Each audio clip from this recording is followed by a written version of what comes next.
all about the fan service around here, right? And like, Oh. trust me, sometimes it's like it doesn't matter how bad the story is, it doesn't matter how much of like a drunken wench she is. It's like at the end of the day, Mhm. what was it? What was that one?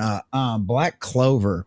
Right, there's one of the chicks in there, and she's like, oh, she's always lit, like 100% of the time, except for when she has to sober up to kick ass, and the rest of the time she's lit, you know. But she's always running around in like basically nothing more than a bikini, and nobody's complaining.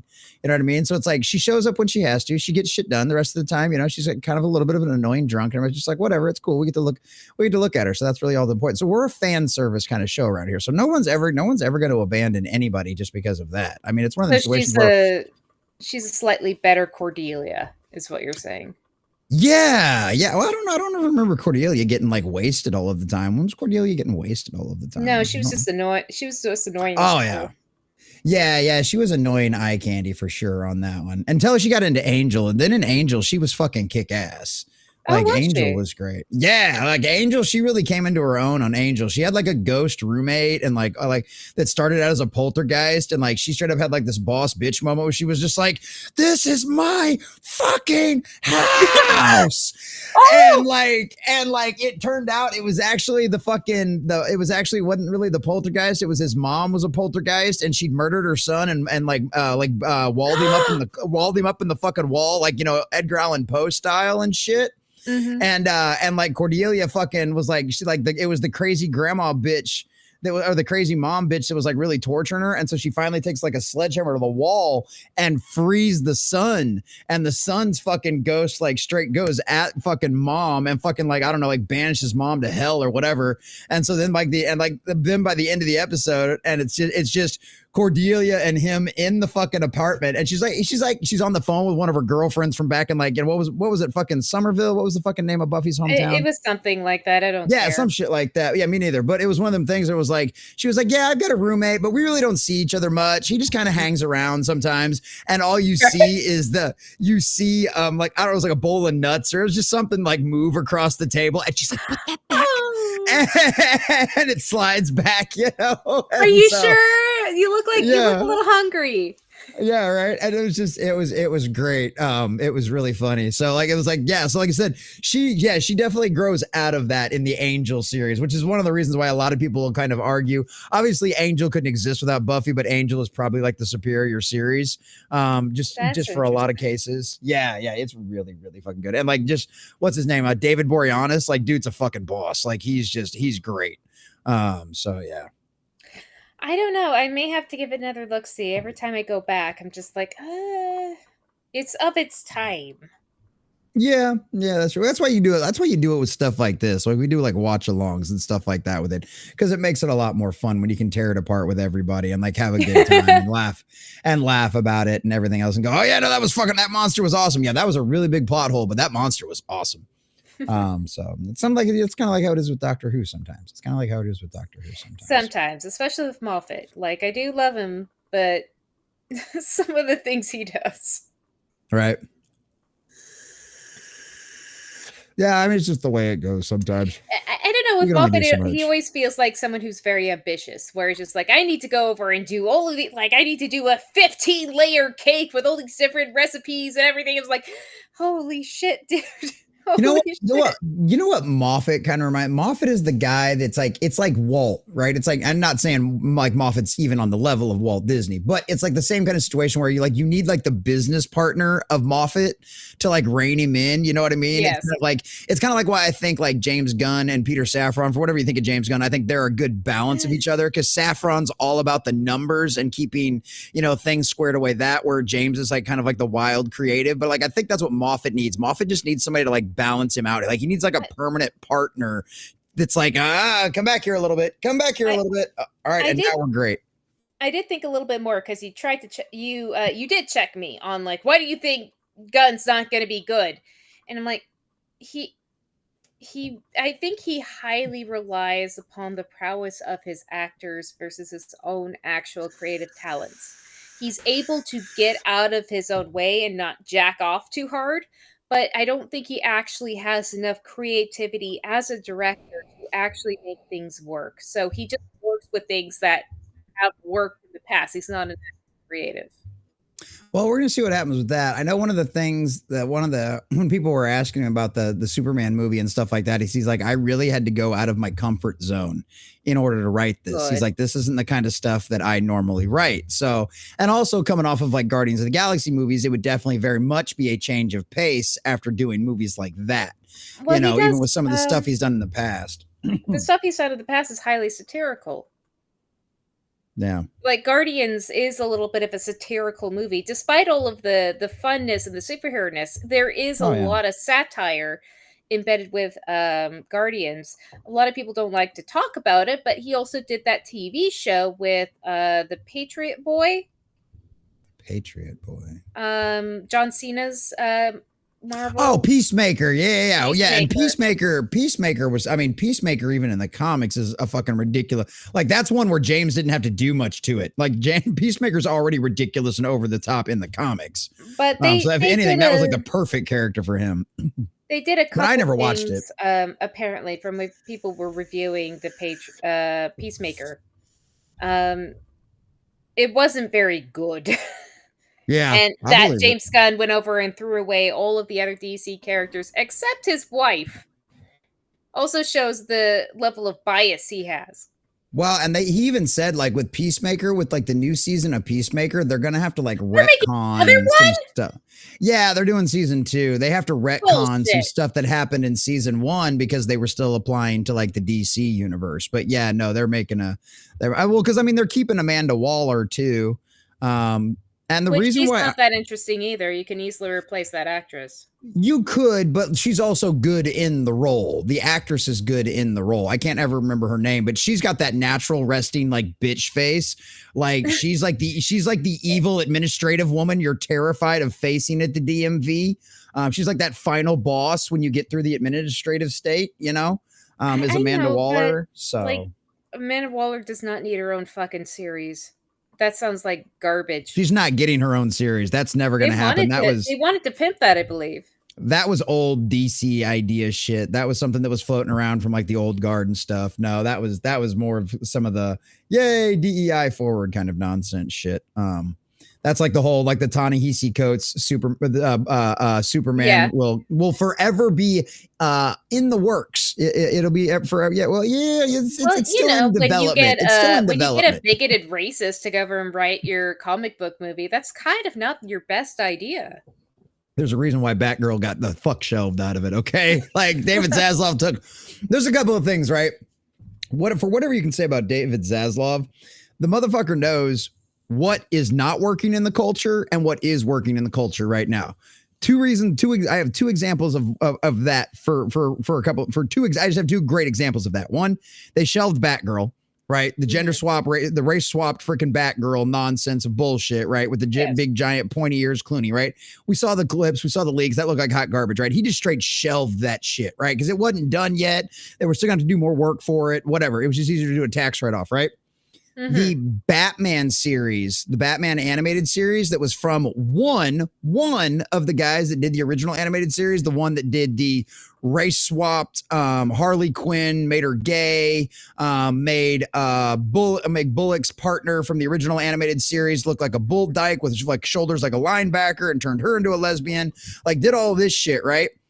Zaslav took one look at that shit and went, there is no way in fucking, because they got first right of refusal on that. Zaslav's like, there is no way in fucking hell I am distributing that hot garbage. And guess what? Amazon and that dumb bitch over at MGM went, we'll buy that for $1.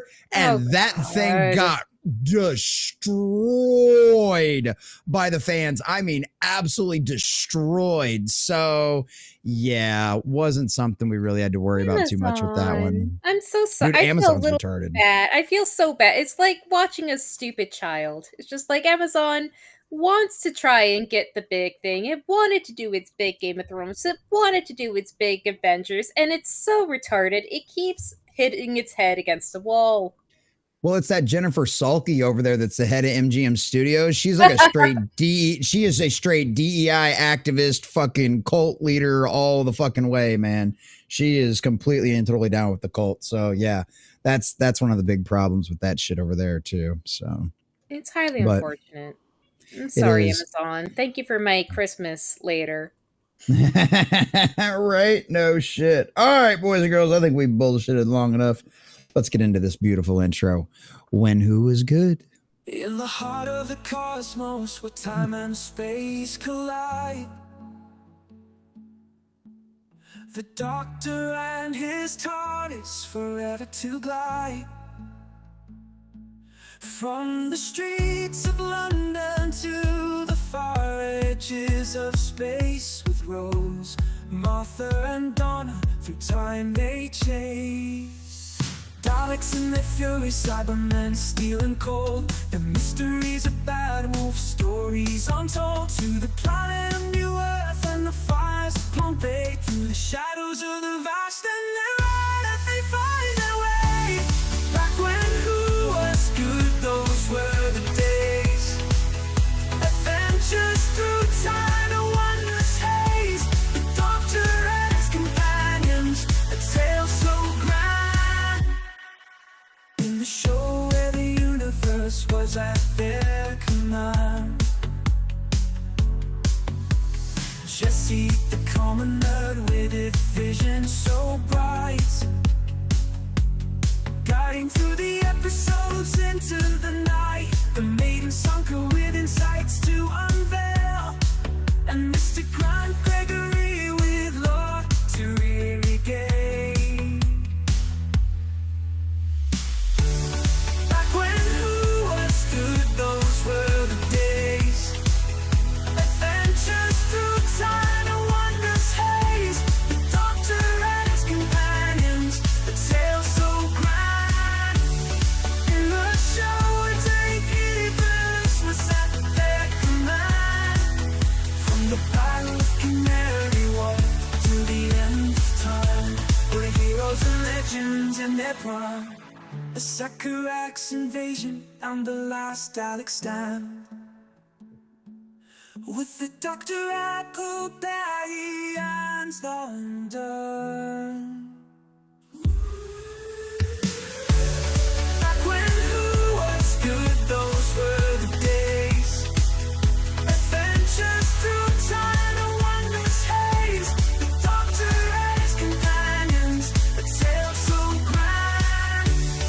In the show, a day universe was at their command. From the Battle of Canary Wharf to the end of time, were heroes and legends in their prime. So, all of time and space, everything that ever happened or ever will, where do you want to start?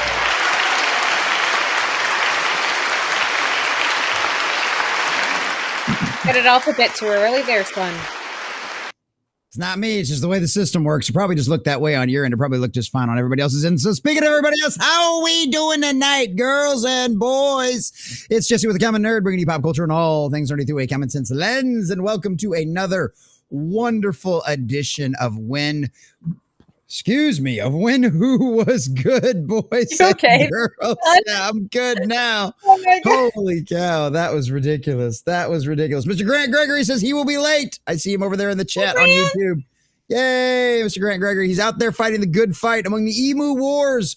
Boys and girls, he is in the ditches. He is in the trenches. He is pushing back against those feathery fiends out there, and he will rebuild his barbed wire and be here shortly enough, ladies and gentlemen. He will refill the turrets of those mystical emu weapons that they've got down there in Australia that they've been developing underground for decades. They're finally releasing them, so maybe it'll finally be able to turn the tide of things. But that being said, out there, ladies and gentlemen, welcome to another wonderful edition of When Who Was Good, back where we take a palate cleanser from all of the BS and all of the nonsense and all of the DEI kind of garbage that we deal with on a regular basis during the week, whether it be news that we're talking about or whether it be shows we accidentally watched that ended up hurting our hearts because the first season was good. And then, of course, the second season was a bait and switch. Here's looking at you, Arcane. So, ladies and gentlemen, it's going to be one of those wonderful situations. We're going to get into some of that tonight. We're probably not going to finish the Torchwood episode because we kind of already knew where it was going anyway, because it's just like we're going to see a homegirl get married. Yet, yay, we finally have a happy little married couple, which is great. It's wonderful. The vampire baby got defeated, and yeah, so we'll just press on with Torchwood because, you know, we only use Torchwood to torture Sunker with as well. Anyway, and speaking of torture, Sunker Maiden, my dear, how are you, sweetheart? How's your day been? How's everything going for you?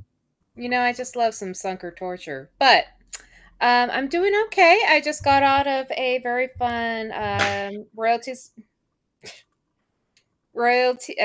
and royalties stream tabletop on JT Street. Please go over and give that a little bit of look see after this, of course. But yeah, I've been having fun. I enjoyed my turkey day. Had a very fun Thanksgiving, and oh, I don't want to go to work tomorrow, but that's why I'm holding on the last bits of fun I have here. Woohoo! Nothing wrong with having nothing wrong with. I'm glad to hear that we are some of the last bits of fun that you have. That actually makes me feel nice. That makes me feel warm and fuzzy on the inside. So yeah, that's great. That's great. Well, that's good. That's good. We had a good day today. We had a nice Bible study over there. Had some new faces that jumped in the chat today in the Bible study, which that was really cool over on the YouTube side. Things are growing. Things are finally growing again. Our channel numbers are moving up on all of our channels, including the primary one over here on the Common Nerds, which forever was not growing, which is still quasi shadow banned. You can actually find some of my streams and videos now when you go looking under my name. Still can't find the channel. You can find the gaming channel and other people's videos about me, but it's still hard to find me. Bit frustrating. But people are finding the videos and hitting subscribe. And honestly, that's the most important part. So that's really good to hear. So we're almost to 1450 over on the YouTube side, which is great. Clawing our way back to our 4K that we had before, which is awesome. I think we're almost to 750 if we're not already over there on the gaming channel as well. So getting closer and closer to the 1,000 we need over there. Got lots of videos and content coming out over on all that kind of stuff. So yeah, things are going well around it. And then the Rumble's still growing too. We had another subscriber this evening. Yeah, Ancient Steel Dragon just followed us over on Rumble today as well. And then Rudolph Jackson subscribed to the YouTube channel the other day as well. So yeah, we're having all kinds of fun around here. Yes. Thank you very much indeed. So, all right, boys and girls, we're going to say hi to all of you fabulous folks out there in the chat. I will give you a little quick what's-y upbeat on the Doctor Who episode we've got tonight as well. Because as you remember, we had Asylum of the Daleks last week. Sunker, do you want to give any little refreshing thoughts on Asylum of the Daleks before I say hi to these fabulous folks out there in the chat? From what I recall and everything of Asylum of the Daleks, that was a good episode. I don't think it should have been an Asylum of the Daleks. It didn't make sense for the Daleks to have an asylum, given how strict and regimented they are. They did kind of curtail it with saying, how can you destroy such beautiful hate? But at the same time, everything was so broken down, it was hard to kind of justify everything. The main thing was reaffirming the relationship again between Amy and Rory. This time, Amy, we learned, is now barren.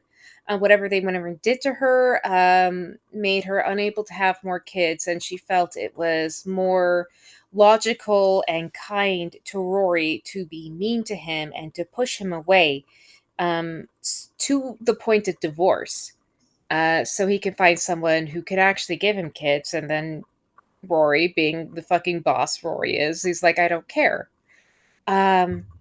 Other than that the other highlight was Oswin, and you would have heard me say, oh, it's Clara, because you've seen her before. You see her in the entry of this show. We see Oswin in this wonderful introduction to this one character who's living alone in this area, that keeping the Daleks out. And again, why I think it should have been a Cyberman and a defunct Cyberman post, because we find out Oswin, despite her being this very, very clever lady, is actually a Dalek, which it would have made more sense if she was a Cyberman. Daleks don't convert; they just kill. So, other than that, we learned her being a very resourceful, very interesting, very go-getter character, finding her little bits of joy that she can, despite trying to keep all the badness out. And I think that probably plays into her character. I don't know too much about Clara as a whole character, but it was a very interesting thing she did. And also that she went over and wiped all the Daleks' memory of the Doctor at the end of that episode, which didn't quite make sense again because it's the Daleks, but it was a good introduction, I believe, for the rest of what we learned about Clara. Well, there you go. All right, good. I like that. Yeah, I really enjoy that episode. I have a lot of fun with that one. I'm not as critical of that one as Sunker is. I think it works out fine with the Daleks, with what we've seen of them in the past and stuff like that, and what they've done with. They'll convert anything if they have to, if they're in desperation, and do what they have to. So I don't know. Maybe they found out some new fancy gene splice and it literally just convert your DNA into Dalek DNA, and then well, that's okay. You're pure Dalek. It doesn't matter what you started out as. I don't know. I'm just filling in plot holes for Moffat here at this point. And one thing that I will most likely happen, Moffat being Moffat, I'm pretty sure there's someone else that's going to have a fucking flashlight head pop out of their skull later on. Because it's Moffat, because whenever he did a two-parter to justify the plastic people to go over and make it a big, huge turning point twice, we're most likely going to have someone who's normal, fleshy, normal person, which will now have a Dalek flashy headlight popping out of their skull later on Well, down the line. We'll see what happens. I legitimately don't remember, and I probably wouldn't tell you even if I did. But yeah, that would be funny as shit as well. That would be funny as shit. But you know what else is funny as shit, boys and girls? Our fabulous chat. Our fabulous chat is funny as shit as well. And like I said, we got a new follow. Ancient Steel Dragon, appreciate that very much. We got Jim Bone, one of our very fine channel subscribers, aka a member over there on Rumble. So for $5 or less or a month, you can also become a member or a subscriber, depending on what platform you're on. That's why it's less than $5 a month on some of the platforms. It'll get your name at the end of credits at every single one of these streams, as well as at the end of every one of our videos, plus get us closer and closer to that number of 100 members/subscribers that we need across all of our platforms to keep the grease flowing indefinitely in our gears around here. So by all means, boys and girls, check that out. It would be a wonderful, wonderful help. So I appreciate that very, very, very, very much. Jim Bone, good to see you, brother. Thank you for that, my friend. Hello. And we got Star Wars Marvel Purist over on the YouTube side. Says, I don't watch Doctor Who, but shout out to Mr. Grant Gregory. Well, there you go, Mr. Grant Gregory. Absolutely. Always shout out to Mr. Grant Gregory. And yes, as a friendly reminder, boys and girls, this is going to be a watch along. So we'll give you a little bit of a tease over on the Rumble side, or on the YouTube side. But because of YouTube's algorithm and their bots and the way they don't know how to understand proper fair use without jumping through a bunch of nonsense hoops that just aren't worth bothering with, please join us over on Rumble, where you can watch the exclusive watch along with us. Join us over there for the entire episodes. You guys will be able to watch that with us and watch us while we critique it. And we do you fair use. We pause it, we watch it, we talk about it, we review it, we go over the whole thing. It is fair use. But like I said, the bots over on YouTube don't understand that. And of course, we're not part of that select group. We're not on the list, on the allowed list for all of that kind of stuff. So join us over on Rumble if you please. And you can, if you don't want to sign up for a Rumble account, you can just click the link, open it up in your browser. You won't be able to participate in the chat, but you will still be able to watch along and all of that kind of stuff. If you don't want to create an account, I totally get it. No worries at all about that whatsoever. All right. Oh, this eccentric. Go ahead. It was very funny when I first started streaming. I started off on Rumble because I do like Rumble's practices a little bit more than YouTube, in that they're actually making their own architecture versus other platforms, which go over and just license it out. So the Rumble is a little bit more self-sufficient. It's just they gotta kick it up a little bit and also get a little bit more, not big support, but low-end support, low-end people and low-end viewers.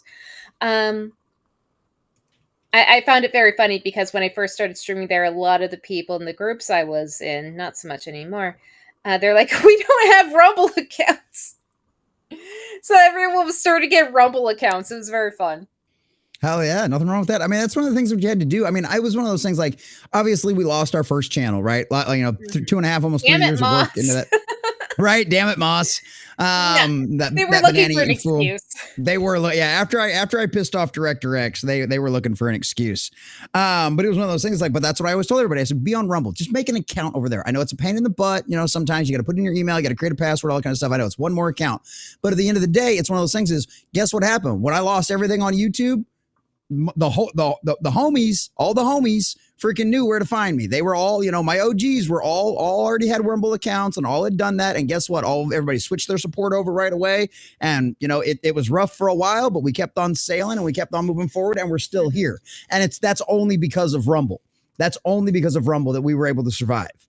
So, you know, I know it sucks. I know it's kind of a pain in the butt, but if you really want to support free speech, if you know, having everybody's opinion equally heard is really important to you, this isn't even a campaign sponsorship on Rumble stuff right now, but like, just seriously, like, come over and hang out and make an account. It's worth it. I know it takes 5 minutes, but it's not going to hurt you. It's going to add to our numbers. We're already across 1,000 over there. Let's see if we can get our Rumble numbers to beat our YouTube numbers. That would be great.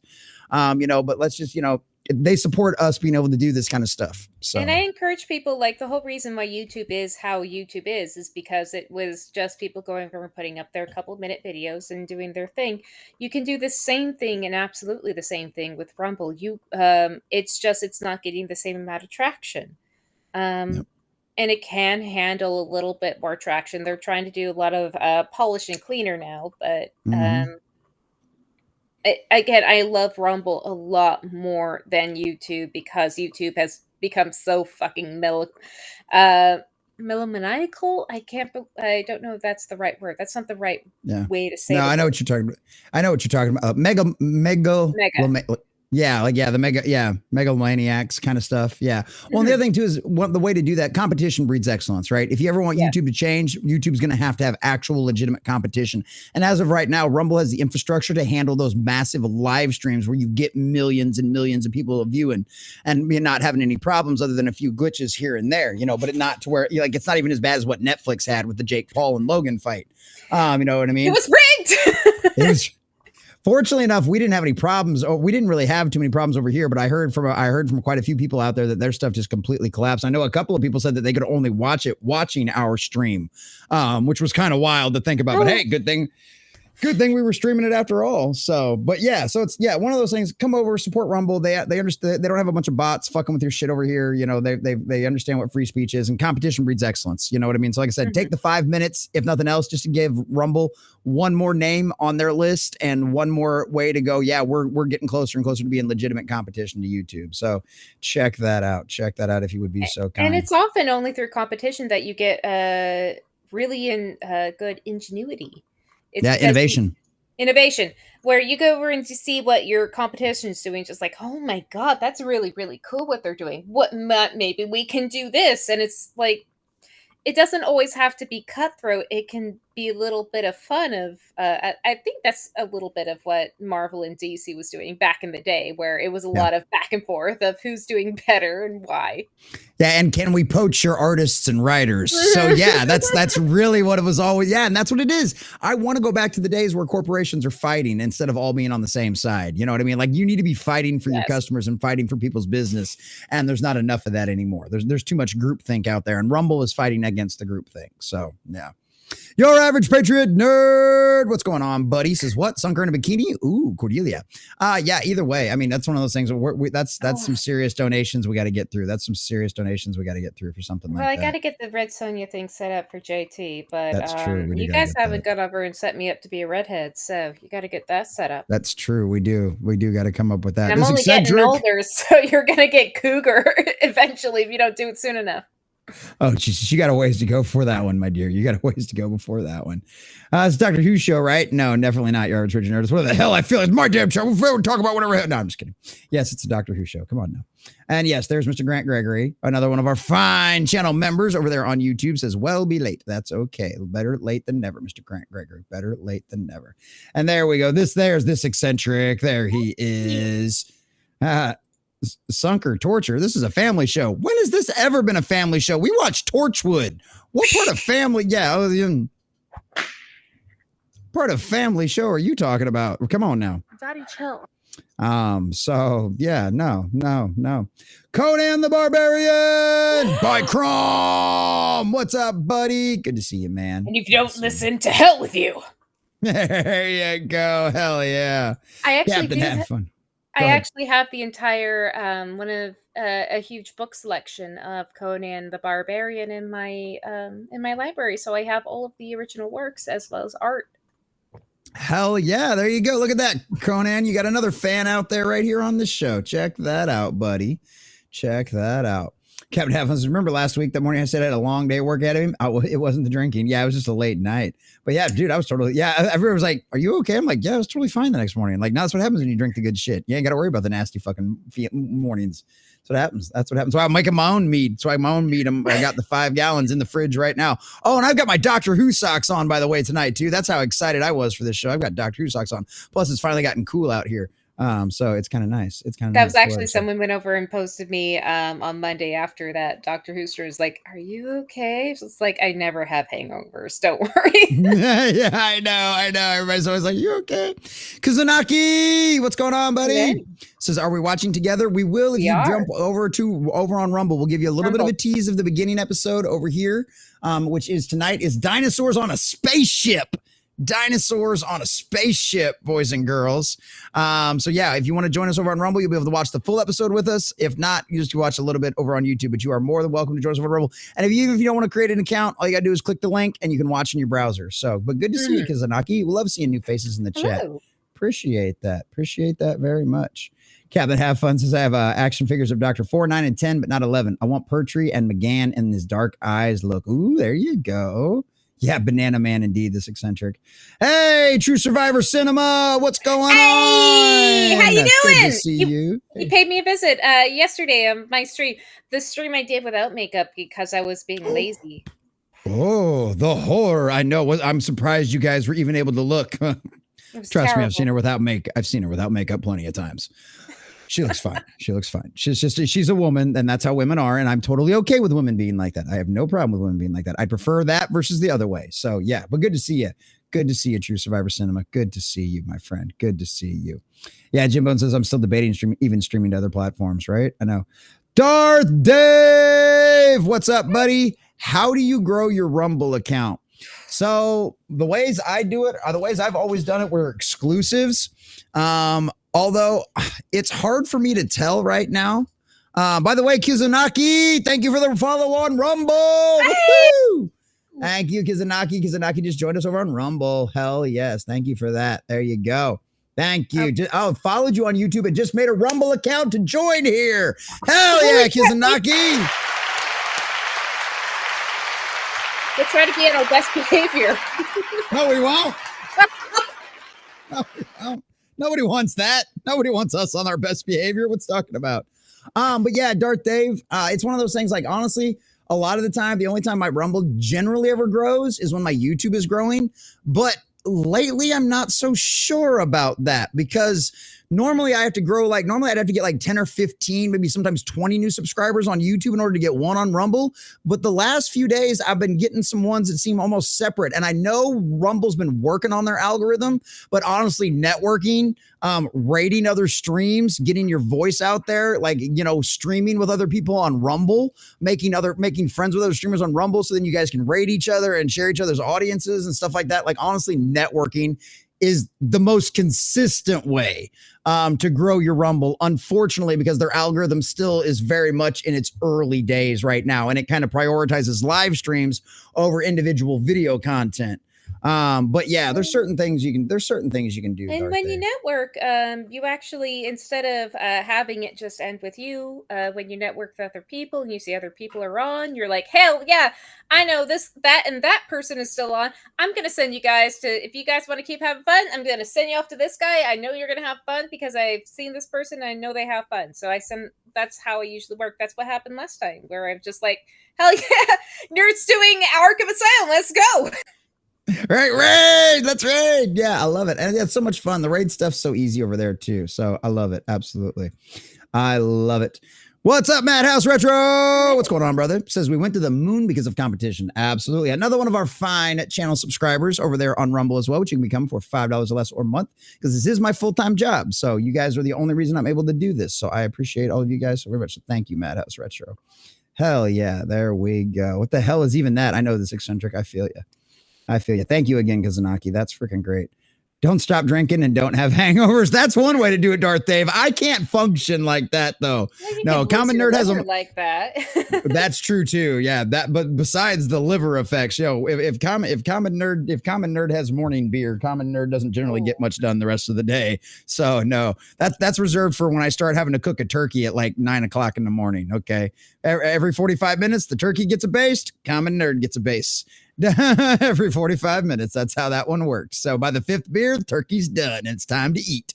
So yeah, it worked out great. That was also a fun thing in my stream. People were trading how you cooked your turkey, like tips and tricks. It's just like, yes, I would have cooked it at 1 p.m. and we just cooked it low and slow the entire time, and then we ate later on 7. It's just like, holy yeah. Nah, dude, I started at like 10 o'clock in the morning and basted that thing every 45 minutes for like 5 hours at 325, lemon pepper seasoning, and stuffed that thing full as much butter as would fit inside of its gullet. And yeah, it was great. Worked out great. So yeah.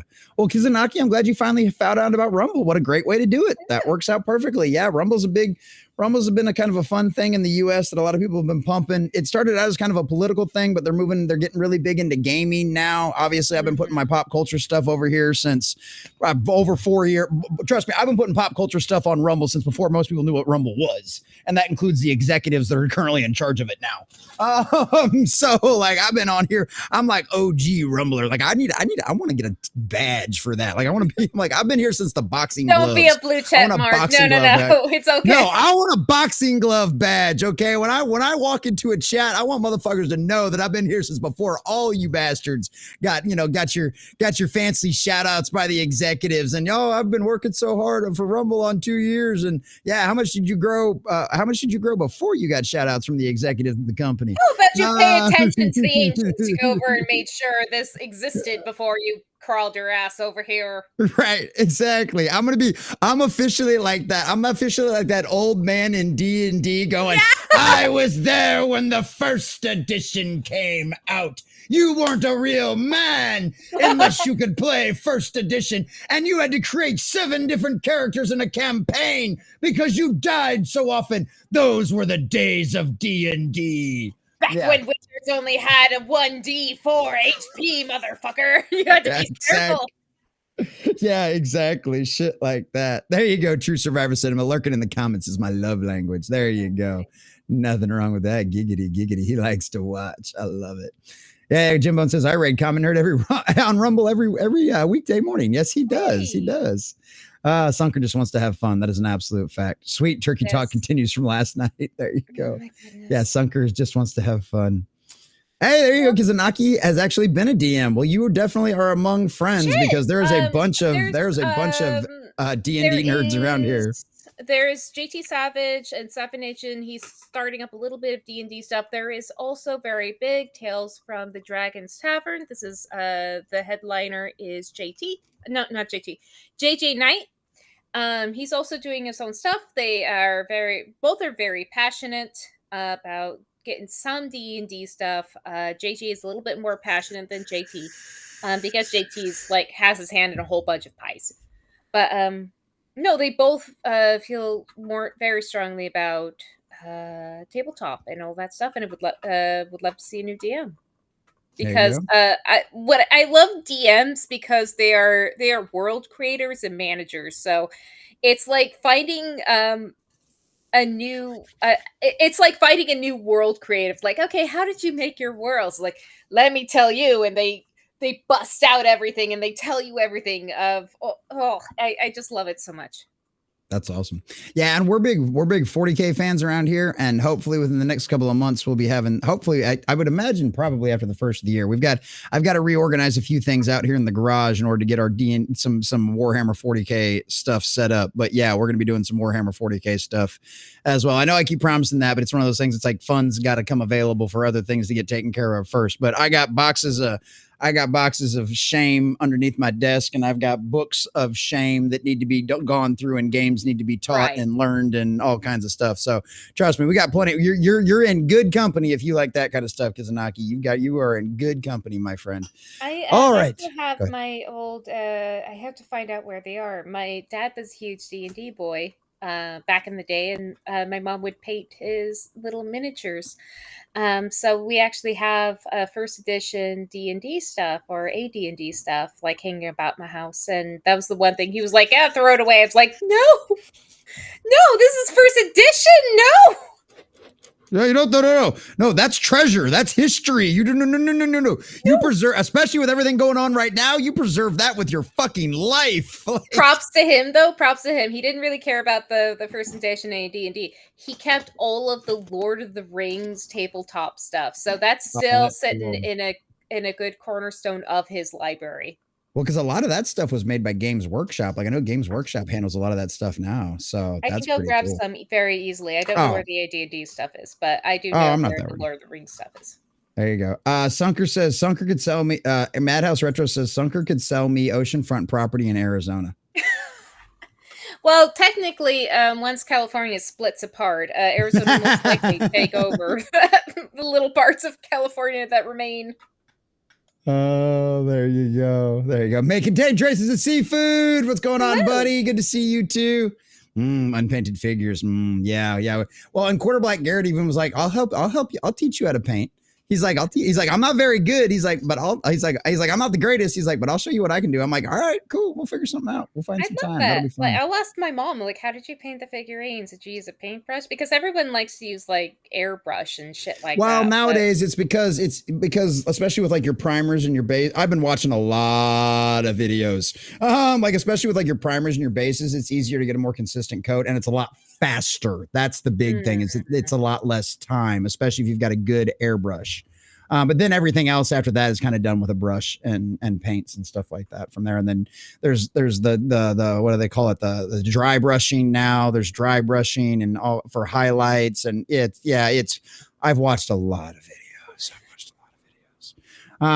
But yeah, there you go, Jimbo. And Shakes the original D&D Redbox said it, you New Age blasphemers. There you go. Exactly, Jimbo. Exactly. It's so much fun to listen. Like one of the thing I love listening to old D&D boys because those are the people who've been through shit. Those are the people who went over and got fucking wrecked. Those are the people who went over and went through everything and had it the most unfair compared to 5e, which 5e is very much an entry course. Those guys have been in the trenches, the original guys. I love listening to like grappling rules apparently for original AD&D, which apparently if you have a weak ass wizard, you can make him into a grappling master. It's insane. See, this is the problem. This is what they should have done. They should have never like completely and totally discontinued the old rules. Is what it should have been is as things got easier, they should have just been like, okay, if you want to start like 5e is like, okay, look, if you're just a beginner, right? Like start out at 5e, you get your feet wet, and then like by the time you're done, it's like the first edition is like the mastery level, right? And it's like only the elites play like the first edition and shit, you know. This is the most insane thing that sorry, I'm going to tabletop where somebody No, you're good. The thing that goes over and drives me insane is that they don't edition anymore, that was the whole point. It's not the whole point of doing different editions. It wasn't to go over and force well, a little bit was to get people to buy new stuff, but it was an Always improvement is, yeah. or a change. First, second, third, fourth edition, when you go through all those editions, those are learning editions. Everyone doesn't like talk about fourth edition because they went too far in a certain area. But after you hit fifth, and I think that's like a cornerstone where a lot of weird shit happened with a whole bunch of different media, is people didn't want to keep segmenting out time. And they just want to keep rewriting time and ignoring when you made mistakes. Fifth edition has mistakes. It's ridiculous that you have bonus actions that you can't go over and hold as regular actions. It's insane. But that they don't even address those as mistakes, and now they're just trying to rewrite fifth edition, say, oh no, it was perfect this way. It makes it more hollow. It makes it more threads than a blanket. It's just garbage, and I find that very gross what they're doing, and fuck you, Wizards of the Coast, you racist bastards. Half elves forever. Hey, amen to half races in general. Half elves, half orcs are my life. That's right. Yeah, because it's yeah, that's okay. Elon Musk might bite Hasbro. You never know. He's feeling fucking He's spunky too lately, busy dude. with rocket ships, motherfucker. He doesn't want to buy dying industries. Dude, he straight up asked on Twitter how much Hasbro was worth. And then my favorite part was ICTV, which is like this most is like the most bare bones, like anything about tabletop games, anything about board games. They're just like straight down the bones. Their articles are never more than like 3 paragraphs long. There's like just the facts, ma'am, and nothing else is all they are, right? So all like their article was, Elon Musk asks how much Hasbro is worth.